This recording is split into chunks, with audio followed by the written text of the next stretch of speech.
Transfer of flat, stamp duty, registration, recovery of dues, RERA व MOFA जैसे महत्वपूर्ण विषय हो या आपकी सोसाइटी का रीडेवलपमेंट या सेल्फ रीडेवलपमेंट, बेस्ट व लीगल एडवाइस के लिए संपर्क कर सकते हैं महासेवा और प्रभु एसोसिएट की एक्सपर्ट टीम से।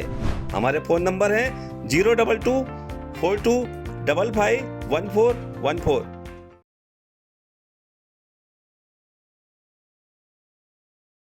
नमस्कार, गुड इवनिंग टू ऑल। आप सभी जो प्यारे प्यारे दर्शक YouTube पे देख रहे हैं उन सभी का स्वागत करता हूं मैं, आपका होस्ट और दोस्त सुनील शर्मा, इस खूबसूरत लाइन के साथ में। दोस्तों, ढल जाती हर एक चीज, ढल जाती है हर एक चीज अपने वक्त पर, बस एक प्यार है जो कभी बूढ़ा नहीं होता, बस एक प्यार है जो कभी बूढ़ा नहीं होता। दोस्तों, कोरोना की तीसरी लहर कही जा रही है, दूसरी गई, पहली गई, सभी चीज को ढलना है तो आप सावधानी रखें। जितनी सावधानी रखेंगे और अपने आप से प्यार करें, अपने आसपास जितने लोग हैं उनसे प्यार करें, अपने काम से प्यार करें, तो आपकी पॉजिटिविटी बनी रहेगी और किसी प्रकार का कोविड हो, किसी प्रकार की नेगेटिव विचारधारा नहीं आएगी।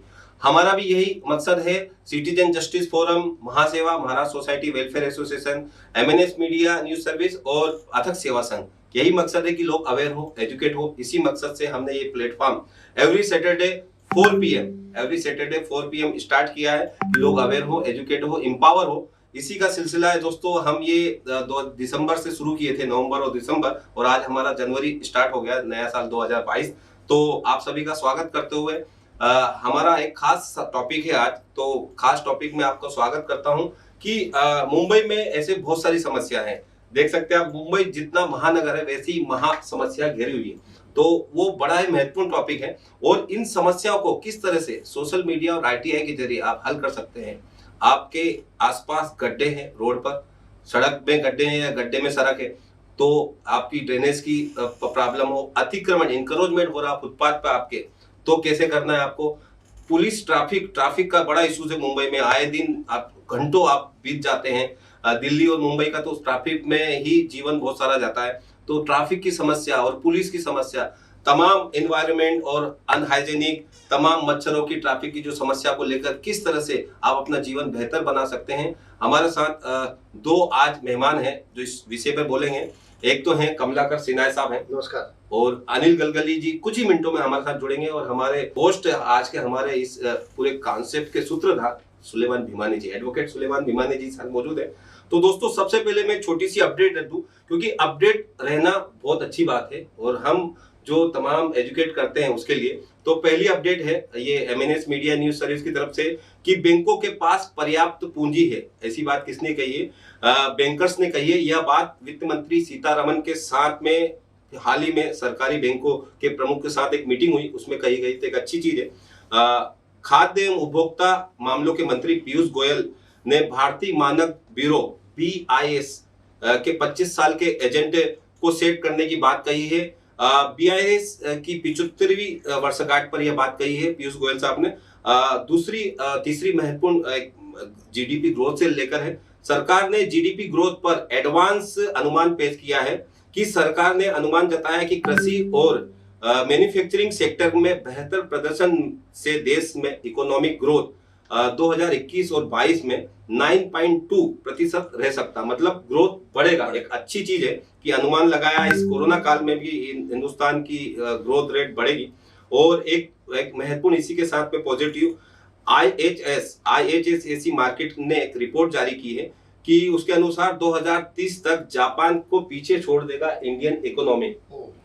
तो बहुत अच्छी बात है दोस्तों कि हमारा देश इकोनॉमिक, आर्थिक नजर से हम आगे बढ़ेंगे। और हमारा भी यही है, लोग अवेयर हो, एजुकेट हो, आर्थिक मामले हो, रियल एस्टेट से रिलेटेड हो, सिविक इश्यूज हो। और मैं यही चाहूंगा आगे बढ़ते हुए कि जैसे हमारे साथ एक बड़ी हस्ती मुंबई की मौजूद है, महाराष्ट्र की, देश की। एक तो कमलाकर सिन्हा साहब और सुलेमान भीमानी जी। तो मैं तीनों का और दोनों हस्तियों का यही कहूंगा कि जैसे ये चुनाव इलेक्शन में उम्मीदवारी करेंगे, तो मैं आप तमाम जो जनता देख रही है, अनिल गलगली जी पधार चुके हैं, अनिल गलगली जी और हमारे कमलाकर सिन्हा साहब का, दोनों का इस मोटिवेट खूबसूरत लाइन के साथ में स्वागत करता हूं। दोस्तों, ये जो काम कर रहे हैं ये बहुत बेहतरीन काम कर रहे हैं मुंबई के लिए, देश के लिए। तो जो भी अपना अनुभव शेयर करेंगे, जैसे आज सिविक इशू से रिलेटेड है, तो वो तो अपना अनुभव शेयर करेंगे, अपनी सक्सेसफुल स्टोरी बताएंगे। लेकिन इन दोनों के स्वागत के लिए बड़ी मोटिवेट और बड़ी खूबसूरत लाइन मैं पेश करूंगा। पसीने की स्याही से लिखे पन्ने कभी कोरे नहीं होते। एक कलम की स्याही होती है, ये पसीने की स्याही से लिखे पन्ने कभी कोरे नहीं होते, और जो करते हैं मेहनत उनके सपने कभी अधूरे नहीं होते। और जो करते हैं मेहनत उनके सपने कभी अधूरे नहीं होते। साहब, आपके सपने तो पूरे होंगे, लेकिन जनता के, आप लोगों के भी सपने पूरे किए कहीं ना कहीं इन्होंने। हजारों करोड़ का रेवेन्यू हो या कुछ सवाल के जवाब इन्होंने लिए आईपीएस अधिकारी से, महानगर पालिका से, सरकार से, तो जनता के सपने उसमें पूरे होते हैं। जी सुलेमान, मैं सही कहा ना? 100%। हाँ, बड़ा ही महत्वपूर्ण विषय पर हम आप वो जानकारी देंगे। और इस प्लेटफॉर्म के सूत्रधार सुलेमान भीमानी जी, एडवोकेट सुलेमान भीमानी जी का मैं स्वागत करूंगा और कहूंगा कि आज इस प्लेटफॉर्म के बारे में और हम आगे कौन कौन से मुद्दे उठाने वाले हैं, और हमारे दोनों अतिथि जो स्पीकर हैं उनका स्वागत। आज तो डबल धमाका है, तो बोनस कीजिए। हमारे आरटीआई फील्ड के अंदर जो स्टारवर्ड्स गिने जाते हैं, अनिल गलगली जी और कमलाकर शेनॉय जी दोनों उपस्थित है। यानी आपको एक के बाद एक बोनस मिलते जाएगा। आप गूगल करो, ये हैंकॉक ब्रिज से लेके फुटपाथ एनक्रोचमेंट से लेके जो भी समस्या है सिविक, जो हमारे वार्ड के ऑफिसर, बीएमसी के ऑफिसर को करना चाहिए वो नहीं करते, और ये मुद्दा उठाते हैं। और अभी इनका और एक मैंने आर्टिकल अभी पढ़ा सुबह को ही कि इन्होंने एक पीआई दायर करी थी कि जहां पे अजय मेहता, उन्होंने आरटीआई जो डालते हैं उनको ब्लैकमेलर कहा था और एक्सटॉर्शनिस्ट कहा था। उसके लिए इन्होंने पीआई दायर की है और वो चैलेंज किया है। और हाईकोर्ट ने भी ये नोटिस किया है कि भाई आरटीआई जो भी इस्तेमाल करता है या अपना हक जानने का अधिकार है, उसको आप ये लेबल से नहीं ये कर सकते हो कि you can not call them black Mailer और एक्सटॉर्शनिस्ट। तो इनके ऐसे सब काम है जो काफी सराहना किए जा सकते हैं। और डोंगरी में ये कॉर्पोरेशन का इलेक्शन लड़ने वाले हैं, तो उसके लिए मैं उनको बहुत बहुत शुभकामनाएं देता हूं। और आप सभी डोंगरी वासियों को मैं ये निवेदन करूंगा कि इनको वोट दीजिए। ऐसे आदमी लोग की पॉलिटिक्स में जरूरत है कि जो नॉन करप्ट माइंडसेट से चलता है। नहीं तो हम तो सब देखते ही आए कि किस तरह से पॉलिटिक्स के क्या लेवल तक पहुंच गई। तो आज का समय हम ज्यादा नहीं लेंगे और हम कार्यक्रम शुरू करेंगे। बिल्कुल, कमलाकर सिन्हा साहब को हम पहले पेश करेंगे कि कमलाकर सिन्हा साहब ने जो मुद्दे उठाए जनता हित में, वो किस तरह से आप भी एम्पावर हो, जनता भी एम्पावर हो, कि आपकी इंक्रोचमेंट, फुटपाथ इंक्रोचमेंट की समस्या हो या सड़क में गड्ढे हो या गड्ढे में सड़क हो, कैसे हल कर सकते हैं। खुद आप अनुभव शेयर करेंगे, फिर अनिल गलगली जी मैं फुटपाथ और रास्ते के पास आने के पहले मैं आपको ये बताना चाहता हूँ कि हमने 2016 में एक बड़ी जीत हासिल की थी कि बीएसटी की जो इलेक्ट्रिसिटी की जो रेट्स है वो 30 to 40% हम सुप्रीम कोर्ट तक लड़के कम किए। 2012 से लेकर 2016 तक हम लड़े और बीएसटी के रेट जो ट्रांसपोर्ट डिवीजन लॉस रिकवरी होती थी वो हमने विड्रॉ की। उसके बाद में हमने म्हाड़ा में 40,000 करोड़ का फ्रॉड था, हम कम से कम 10 साल उसके पीछे में था। और 2019 में हमारे हाई कोर्ट ने हमारे फेवर में ऑर्डर दी कि सभी पे एफआईआर होना चाहिए। मगर दुर्भाग्य की बात है कि वहाँ उसके गवर्नमेंट ने एसएलपी फाइल किया। अब मैं सुप्रीम कोर्ट में उसके लिए लड़ रहा हूँ। और अभी रास्ते और फुटपाथ, अभी हमारे यहाँ हैंकॉक ब्रिज हो रही थी, आज 7 साल से बंद है, तो मैंने पीआई फाइल करके अब उसके हैंकॉक ब्रिज के काम चालू हो रहे हैं और थोड़े ही दिन में मेरे ख्याल से साल भर में वो कंप्लीट होने का आशा है।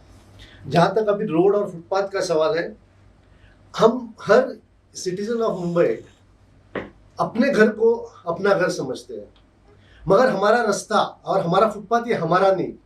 अरे भाई कौन करेगा, जाने दो यार। ये एटीट्यूड जो हमारे में है उसके वजह से हमारा रास्ता और फुटपाथ आज सबसे बुरी हालत में है। इसलिए मैं आप सभी को निवेदन करता हूँ, हाथ जोड़ के विनती करता हूँ कि रास्ता और फुटपाथ जैसा आप अपने घर को संभालते हो, वैसे हमारे रास्ता और फुटपाथ और traffic islands, most important traffic island जो आजकल हमारे पॉलिटिशियंस उसको लूट रहे हैं अपने नाम और पट्टी बोर्ड्स लगा के। तो ये 3 चीज के बारे में मैं आज आपसे बात करूंगा। ये 3 चीज की बात करने के पहले मैं आपको 3 इंपॉर्टेंट लॉ के बारे में बताना चाहता हूँ जो हमारी माँ है। जैसे कुरान या भगवद गीता हमारी इंटरनल सुख या समाधान के लिए हम पढ़ते हैं, वैसा हमारे बाहरी सुख के लिए, हमारे सुविधाओं के लिए हमको कॉन्स्टिट्यूशन का थोड़ा बहुत जानना जरूरी है, म्युनिसिपल एक्ट जानना जरूरी है, एमआरटीपी एक्ट जानना जरूरी है, सीआरपीसी एक्ट जानना जरूरी है और आईपीसी, यानी हमको किस तरह से ये जो करप्ट ऑफिसर्स है या करप्ट लोग हैं उनको किस तरह से हम रोक सकते हैं, इसके लिए ये चीज हमको जानना बहुत जरूरी है। ये चार चीज अगर आप जानोगे तो आपको किसी भी तरह से कोई भी रोक नहीं सकता और आपकी ताकत 100 गुना बढ़ जाएगी। और यही हमारी एम्पावरमेंट है कि 4 एक्ट को जितना हो सके उतना लोगों तक पहुंचाए। अब रास्ते में क्या समस्या है? पहली बात तो है कि पॉटहोल्स होते हैं या नया रास्ता बनता है तो उसके लेवल सरफेस नहीं होते या उसके वाटर टेबल नहीं होते हैं। तो इसके लिए हमको ये जानकारी रखना है कि उसके बेसिक स्पेसिफिकेशंस क्या होते हैं, उसके हमको जानकारी रखना है और हमको थोड़ा फॉलो अप करना पड़ेगा।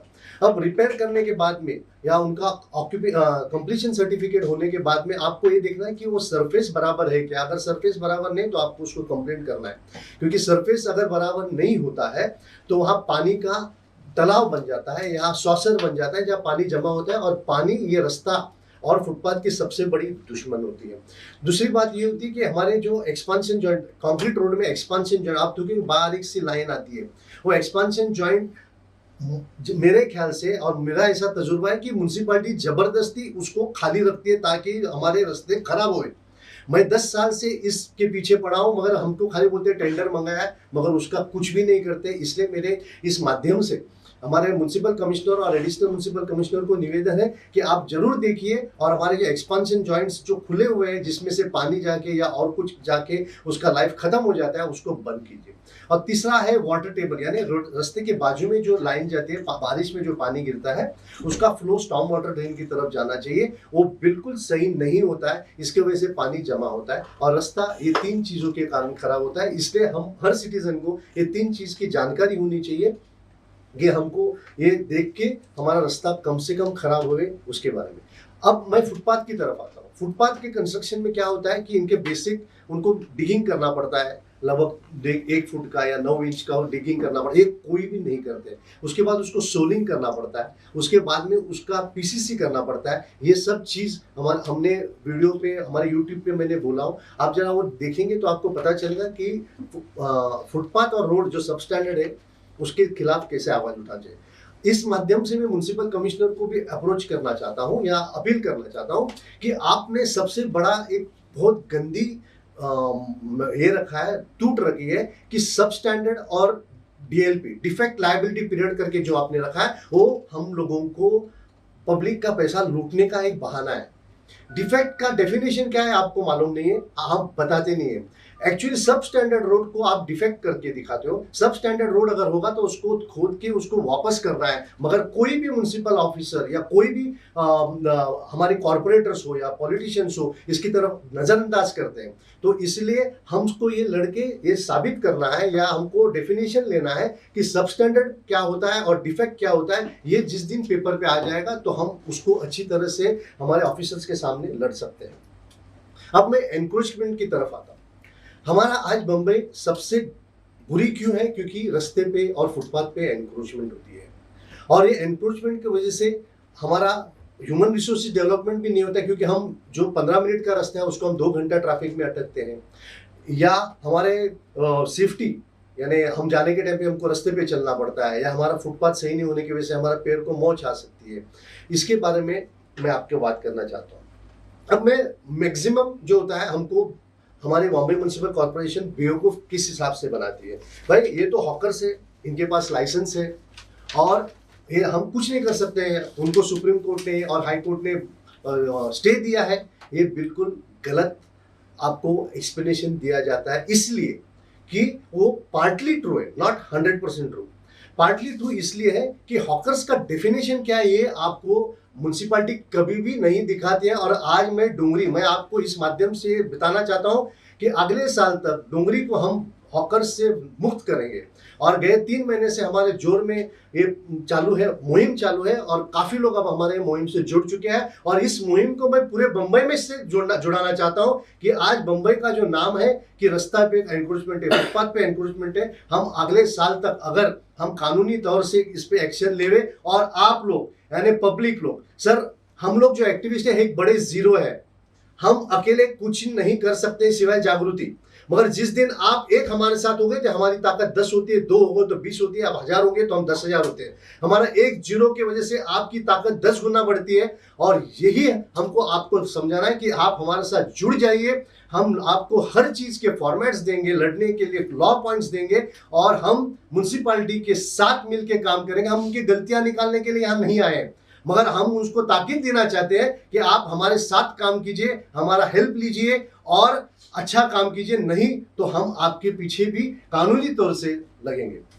अब मुझे हॉकर्स के बारे में आपको एक 4-5 पॉइंट बताना है, जो आप अगर जान लेंगे तो आप हॉकर्स को नेक्स्ट डे निकाल सकते हैं, ये मेरा आपको एश्योरेंस है। पहली बात ये कि हॉकर्स को जो है ऊपर छपरा नीचे टेबल इसका कोई भी अधिकार नहीं है, उसको थैला लेके घूमना है। आप ये ध्यान में रखिए, आप थोड़े से पॉइंट्स लिख के रखिए, क्योंकि आप हर चीज याद नहीं रख पाओगे। कि हॉकर्स का मतलब होता है उसको 1 मीटर यानी 3 फुट बाय 3 फुट का जगह होता है, और वो उसको थैले में, वो बारिश में छतरी ले लो या धूप में छतरी ले लो, वो ऊपर छपरा नीचे बाकड़ा, उनको कोई अधिकार नहीं है। हॉकर्स का परमिशन इसलिए दिया गया कि वो कल भूखा नहीं मरे। हॉकर का परमिशन इसलिए नहीं कि आप बंगले में रह जाओ या आप फ्लैट्स में रह जाओ, मोटर गाड़ी में घूमो और रास्ता एनक्रोच करो। ये कॉन्सेप्ट एक आपको सीधी तरह से मालूम होना चाहिए कि एज पर सुप्रीम कोर्ट किसी भी हालत में कोई भी आदमी रास्ता, फुटपाथ या आपकी बिल्डिंग का एंट्रेंस या आपके होटल का, दुकान का, मंदिर का किसी भी एंट्रेंस को नहीं रोक सकते हैं। अगर वो रोकते हैं तो इलीगल है, इसके बारे में ध्यान रखिए। और इस बारे में अगर पुलिस या बीएमसी आपको कहती है कि इनके पास लाइसेंस है, तो बोलिए लाइसेंस उनको खाली बैठने के लिए। दूसरा आपको बताना चाहता हूं कि चाहे कुछ भी हो, किसी भी आदमी को रात को 10 बजे से लेकर सुबह 7 बजे तक किसी भी चीज अपने फुटपाथ या रास्ते पे रखने का कोई भी अधिकार नहीं है। इसीलिए मैंने बी वार्ड में पहली बार in the history of the Bombay municipal corporation first time कि बी वार्ड जो जिसका नाम आज आप जानते हो क्या है, उसमें रात को डिमोलिशन हुआ है और हम इस बारे में सक्सेसफुल हुए। मैं आपको ये सक्सेस स्टोरी इसलिए बताना चाहता हूं कि हमारे दिमाग में ये बैठ चुका है कि हॉकर्स को नहीं उठा सकते।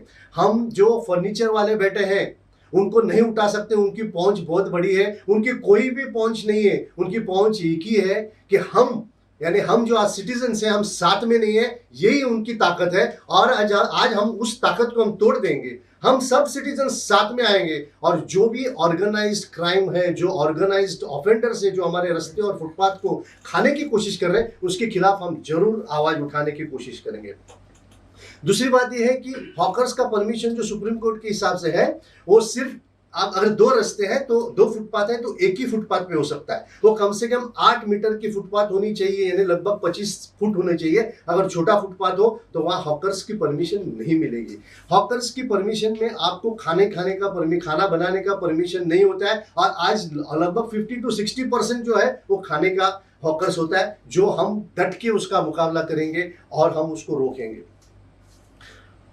और हॉकर्स का मतलब क्या होता है कि आप वहां डेली यूटीज, मतलब समझो आप ग्रेन्स बेचते हो, भाजीपाला बेचते हो या तंगी बेचते हो, जो डेली ऑर्डिनरी चीज, आप वहां मोबाइल बेचते हो, आपका राइट नहीं होता है। आप वहां कपड़े बेचते हो, आपका राइट नहीं होता है। आज हमारे हॉकर्स कौन है? सब मल्टी मिलियनर्स है, सब करोड़पति है। आपको दिखा दे वो गरीब है, मगर वो सब करोड़पति है। और इसीलिए हमको ये जानकारी लेके बीएमसी और म्युनिसिपैलिटी के खिलाफ आवाज उठाना है। आपको दूसरी बात बताओ तो कि हमारी पुलिस हमको कैसे बेवकूफ बनाती है। जब आप कोई भी इलीगल कंस्ट्रक्शन या इलीगल एनफोर्समेंट पे पुलिस के पास जाते हैं तो पुलिस कहते हैं ये हमारे काम नहीं है, ये बीएमसी का काम है। बिल्कुल गलत है। आप पुलिस को खाली 3 सवाल कीजिए कि आपको आप ये सेक्शन नोट कीजिए, section 149 of CrPC, 150T of CrPC. वो क्या कहती है कि जहां भी कॉग्निजेबल ऑफेंस होने का चांस होता है वहां पुलिस का काम चालू हो जाता है। पुलिस का काम सेक्शन 431 आप नोट कीजिए, ये सबसे बड़ा इंपॉर्टेंट सेक्शन है, सेक्शन 431। वो कहते हैं anyone playing mischief with the road. Mischief क्या होता है? आप वहां हॉकर्स बैठते हैं, आप रास्ते का खड्डा भी मिस्चिफ होता है, रास्ते आप अनइवन है वो भी मिस्चिफ होता है। तो सब standard road, defective road, encroachment of road को आप 431 सेक्शन 431 ऑफ आईपीसी को इस्तेमाल कीजिए और पुलिस को बताइए कि अगर 431 आईपीसी लगती है तो आपका काम बनता है कि नहीं और नहीं बनता है। तो आप हमको लिख के दीजिए कि ये कॉग्निजेबल ऑफेंस नहीं होता है, हम इसकी ताकीद नहीं लेंगे। किसी भी पब्लिक सर्वेंट के ओरल सबमिशंस पे विश्वास मत रखिए। मैं आपको ताकीद देता हूं कि जो भी कहना है आप एप्लीकेशन दीजिए और उनको कहिए कि आप हमको लिख के दीजिए, क्योंकि ये बात करने में आपको कहीं भी घुमा सकते हैं। इसलिए उनको लिख के दीजिए और लिख के देने के बाद हम जैसे लोग आपको हेल्प करेंगे, हम जैसे लोग आपको पूरी ताकत देंगे और हम बंबई को अच्छा बनाने की पूरी तरह से कोशिश करेंगे।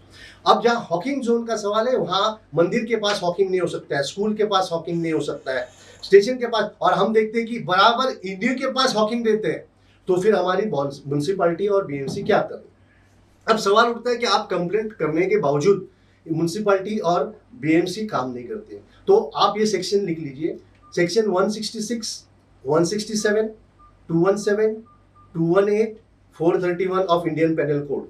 अब 166 क्या कहता है? Disobedience of directions of law with intention to cause injury. ये चारों जो सेक्शंस हैं वो पब्लिक सर्वेंट के लिए, आम आदमी के लिए नहीं है। तो पुलिस ये कहेगी अरे भाई हम बीएमसी के खिलाफ कैसे आवाज उठा सकते हैं? तो बोलिए आप सेक्शन पढ़िए और ये सेक्शन सिर्फ पब्लिक सर्वेंट के लिए, इसलिए आपको करना है। आप अगर नहीं करते हो तो लिख के दीजिए। तो पुलिस के खिलाफ आप 166A का FIR कर सकते हैं। अगर वो नहीं करते तो मजिस्ट्रेट के पास जाके उनके खिलाफ कर सकते हैं और उनको उसमें से कोई भी नहीं बचा सकता है। ऐसे disobedience of directions of law जहां कॉग्निजेबल ऑफेंस होता है, वहां अगर पुलिस ने एक्शन नहीं ली तो हम पूरी तरह से आपको फॉर्मेट्स देंगे, मजिस्ट्रेट के पास जाने के फॉर्मेट्स देंगे। सिर्फ आपको अपने मसाला उसमें डालना है, हर चीज का फॉर्मेट हम आपको देंगे। हम आपको इतना एम्पावर करेंगे कि जो भी ऑनेस्ट पुलिस ऑफिसर है, जो भी ऑनेस्ट बीएमसी ऑफिसर है, वो आपके साथ रहेगा और वो आपको सलाम करेगा कि आपके वजह से वो सही काम कर सकते हैं। बीएमसी और म्यूनसिपालिटी में सभी करप्ट नहीं है, 20% सिर्फ करप्ट है, 80% अच्छे हैं। मगर ये 20% इतने नालायक होते हैं, इतने मजबूत होते हैं, इतने उनकी पहुंच होती है कि 80% को दबा देते हैं। और आज हम इस माध्यम से वो 80% जो ऑनेस्ट ऑफिसर्स है, पुलिस ऑफिसर्स और पब्लिक सर्वेंट है, उनको आश्वासन देते हैं कि हम जो अलर्ट सिटीजन है, आपके पीछे हम डट के रहेंगे, आप काम करते जाइए। आपके ऊपर किसी ने आंख भी उठाई तो हम उसको आंख को भी हम संभालने की हमारे में ताकत है, क्योंकि कानून हमारे बाजू में है। और जो कानून से नहीं डरता, कानून से जो डरेगा वो किसी भी हालत में जीतना उसका तय होता है। अब आपको बताना चाहता हूं कि म्युनिसिपैलिटी अगर काम नहीं करती है तो आपको क्या करना है। म्युनिसिपैलिटी अगर काम नहीं करती है तो एनक्रोचमेंट की तरफ उनके 2-3 सर्कुलर्स है। आप सर्कुलर ये दीजिए, मैं आपको सर्कुलर्स हमारे सुलेमान भिमा जी दे देंगे, हमने उनको बात दिया है। एमएमसी डीएमसी सर्कुलर है 15/3/2012। उसमें अनऑथराइज जो कंस्ट्रक्शन है उसके ऊपर कैसा एक्शन लेने का पूरा डिटेल्स दिया हुआ है। और मैंने उसमें फॉर्मेटिंग में कौन सा पैरा देखने का है, उसमें नोटिस 351 कैसा देने का, उसके 7 दिन में उसका डॉक्यूमेंट्स आना चाहिए। वो नहीं आया तो उनके ऊपर डिमोलिशन करके 475A एमएमसी एक्ट की तरफ प्रोसिक्यूशन करना। ये सब आप नोट कीजिए, क्योंकि ये जिस दिन आप जानोगे आपको गलत मतलब इलीगल कंस्ट्रक्शन और एनक्रोचमेंट के खिलाफ लड़ने के लिए कोई भी किसी भी आमदार, खासदार या कॉर्पोरेट की जरूरत नहीं पड़ेगी। और ये लोग आपको कभी हेल्प भी नहीं करेंगे, क्योंकि ये इनका वोट बैंक है और इनको पैसा भी मिल सकता है, ऐसा लोगों का कहना है। तो आपकी ये लड़ाई कोई भी पॉलिटिशियन आपको साथ नहीं देगा। आप अपने गैर फॉल्स थिंकिंग में मत रहिए कि आप कॉर्पोरेटर के पास जाओगे, आप एमएलए के पास जाओगे, आप मेंबर ऑफ पार्लियामेंट के पास जाओगे तो आपके यहाँ की जो एनक्रोचमेंट निकल जाएगी। ये एनक्रोचमेंट अगर निकलेगी तो सिर्फ आपकी वजह से निकलेगी, ना कोई कॉर्पोरेटर, आमदार और खासदार की वजह से, क्योंकि इनका उसमें वेस्टेड इंटरेस्ट होता है। और इसलिए हम यानी सुलेमान भिमानी, हमारे जैसे अनिल गलगली साहब जैसे, भास्कर प्रभु जैसे, गौरव वोरा जैसे लोग हैं, हम पूरी मेहनत करते हैं आपको फॉर्मेट बनाने के, आपके क्वेश्चंस को आंसर करने की और आपको पूरी तरह से हेल्प करने की। फिर दूसरा सर्कुलर है 12/4/2013। उसमें कहते हैं कि डिजिग्नेटेड ऑफिसर ने कैसा एक्शन लेना चाहिए, कैसे फोटो निकालना चाहिए, कैसे उसके प्रिजर्वेशन करना चाहिए। और ये हमारे बीएमसी के ऑफिसर्स नहीं करते हैं। तो आपको आरटीआई में ये पूछना है कि आपने ये सर्कुलर के तरह से कौन से डॉक्यूमेंट्स मेंटेन किए, उसके हमको कॉपी चाहिए, हमको फोटोज चाहिए। और जिस दिन ये नहीं करते तो उनके खिलाफ 166 का आप प्रोसिक्यूशन कीजिए। 166 ये आज सबसे बड़ा हथियार है। उनको 2 साल की सजा हो सकती है।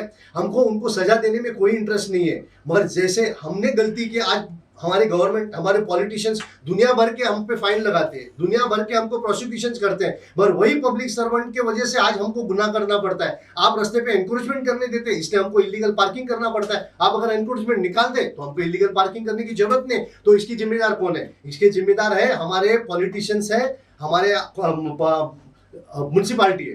तो इसके खिलाफ हमको आवाज उठाना है। हमको, हमारे सबसे बड़ा दुश्मन कौन है? हमारे सबसे बड़ा दुश्मन क्रॉस बॉर्डर टेररिस्ट से भी ज्यादा दुश्मन अगर होंगे तो हमारे करप्ट पॉलिटिशियंस, हमारे करप्ट ब्यूरोक्रेट्स। हम करप्ट बोलते हैं, हम अच्छे लोगों को साथ देंगे। तो याद रखिए, आपको ये जानकारी मिलने के बाद आपको इनसे लड़ने की ताकत मिलेगी और आप ना ही अपना अच्छा बनाओगे मगर ऑनेस्ट ऑफिसर्स को सहाय करने में मदद करने की वजह से उनके हौसला बढ़ेगा। अभी आप सोचेंगे कि भाई उनके खिलाफ आवाज कैसे उठाए, उनको सैंक्शन की जरूरत लगती है। ये कुछ नहीं है, सैंक्शन के फॉर्मेट्स भी हम आपको दे देंगे।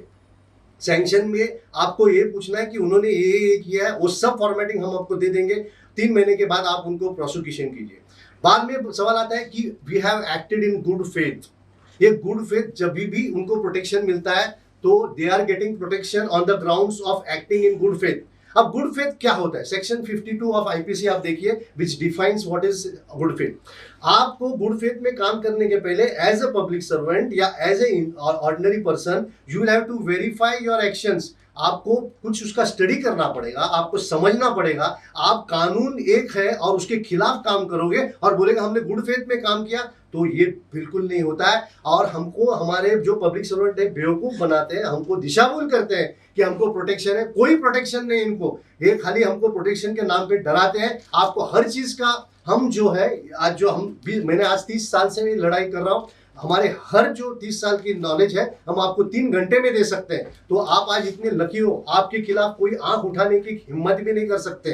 मेरे पे 8 एट्रोसिटी केसेस है, 7 डिफेमेशन केसेस है, इसलिए क्योंकि जब हम लड़ाई करते थे तभी आरटीआई नहीं था, हमारे पीछे एक्टिविस्ट नहीं थे, हमको नॉलेज नहीं था। आज आपके पीछे एक्टिविस्ट है, आपके पास नॉलेज है, आपको हर कानून के फॉर्मेट्स हम दे रहे हैं। आपको ढूंढने की भी जरूरत नहीं, जो हमको 30 साल लगा है आपको 3 घंटे में मिलता है। सिर्फ आप में एक ही इरादा होना चाहिए कि ये बंबई मेरी है, ये देश मेरा है और मैं ये देश के गद्दारों के खिलाफ लड़ूंगा।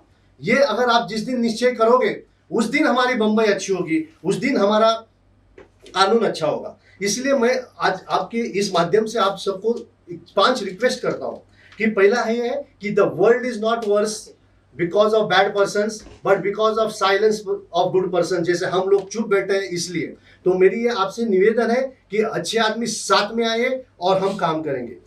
दूसरी बात यह है कि हर आपके पास अगर पैसा नहीं है तो 5 आदमी साथ में आइए। अगर 25,000 रुपये आप जमा करते हैं तो एक 500 आदमी ने 25 हजार रुपये भी जमा कर दिया तो हम बॉम्बे के सबसे टॉप जो पॉलिटिशियन ब्यूरोक्रेट्स हैं उनके खिलाफ हम प्रोसिक्यूशन करेंगे कि देखते हैं आप कितने चोरी करते हैं, कितने लवाड़ी करते हैं, हम उतने आपको पीछे लगेंगे।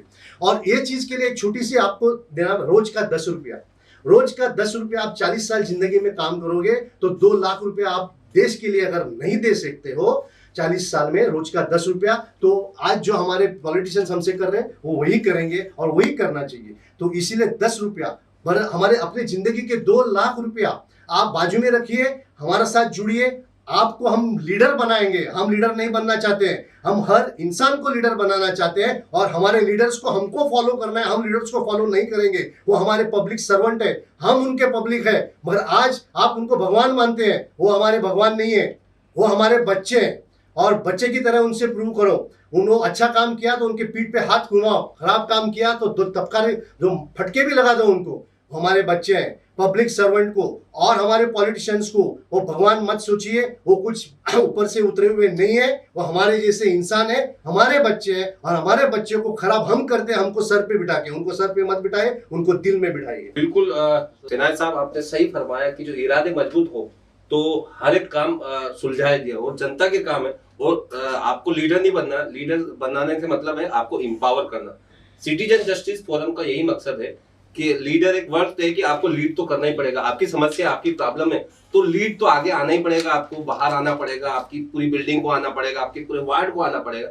इसलिए लीडर कहा जा रहा है। लीडर मतलब पॉलिटिशियन या नेता बनाने का या कोई मकसद नहीं है, कोई इंस्टीट्यूट नहीं है। ये मेरा लीडर का मतलब ये है कि एम्पावरिंग ईच लेन। हर बिल्डिंग में एक आदमी ऐसा हो कि जो आवाज उठाए और हम तक पहुंचाए, ताकि हम हाँ। आपको हेल्प करेंगे और पूरी तरह से हम बम्बई को सुधारेंगे। बिल्कुल, बम्बई को सुधारने में आप सबके साथ ही हाथ मिलाना, एक अकेला थक जाए तो दूसरे लोगों को जोड़कर एक मजबूत कड़ी, एक चेन खड़ी करेंगे, जब ही मुंबई सुधरेगी। नहीं तो मुंबई के हालात जो अभी तक है, जो आंकलन किया जा रहा है कि आगे जो ग्लोबल वार्मिंग होगी, समुद्र के किनारे, तो बहुत सारी संभावना की जा रही है। लेकिन अच्छे लोग होंगे, अच्छे लोग आगे आएंगे, एक चेन बनेगी, तो निश्चित ही इंफ्रा हो या सिविक इश्यूज हो, सब सॉल्व होंगे। सर, आज 50% वोटिंग क्यों होती है? क्योंकि 50% जो सिटीजन्स हैं उनको विश्वास ही नहीं है इस्टेब्लिशमेंट में।